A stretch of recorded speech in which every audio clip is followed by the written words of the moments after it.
ನಮಸ್ಕಾರಗಳು. ನನ್ನ ಹೆಸರು ವಿಶ್ವನಾಥ್. ನನ್ನ ವಯಸ್ಸು 38. ನಾನು ಬೈಕ್ ಟ್ಯಾಕ್ಸಿ ಡ್ರೈವರ್ ಆಗಿ ಕೆಲಸ ಮಾಡುತ್ತಿದ್ದೇನೆ. ನನ್ನ ದಿನನಿತ್ಯ ಕಾರ್ಯಕ್ರಮಗಳಿಗೆ ಸ್ವಾಗತ. ನಾನು ಮುಂಜಾನೆ 5 ಗಂಟೆಗೆ ನಿದ್ದೆ ಹೇಳಿ ಅರ್ಧ ಗಂಟೆ ವ್ಯಾಯಾಮ ಮಾಡಿ 6 ಗಂಟೆಗೆ ಬ್ರೇಕ್ಫಾಸ್ಟ್ ಮಾಡಿ ಬೈಕ್ ಟ್ಯಾಕ್ಸಿಗೆ ಡ್ರೈವರ್ ಆಗಿ ನಾನು ಹೋಗ್ತೀನಿ.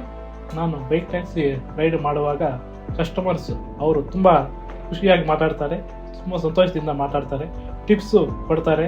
ನಂತರ ನಮ್ಗೆ ಈ ಥರ ಇರಬೇಕು ಆ ಥರ ಇರಬೇಕು ಅಂತೇಳಿ ಅವರೇ ಸೂಚನೆ ಕೊಡ್ತಾರೆ. ನಾವು ಮಾಡೋ ಕೆಲಸದಲ್ಲಿ ನಮಗೆ ತುಂಬ ಖುಷಿಯಾಗಿದೆ.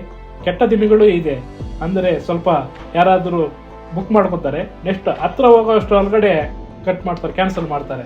ಅದು ಸ್ವಲ್ಪ ತುಂಬ ಬೇಜಾರಾಗುತ್ತೆ. ಆದರೂ ಪರವಾಗಿಲ್ಲ, ನಮಗೆ ಸ್ಯಾಟಿಸ್ಫ್ಯಾಕ್ಷನ್ ಅನ್ನೋದು ನಮಗೆ ಕೆಲಸದಲ್ಲಿ ತುಂಬ ಖುಷಿಯಾಗಿರುತ್ತದೆ. ಮಾಡೋದ್ರಿಂದ ನಮಗೆ ಸಂತೋಷವಾಗಿ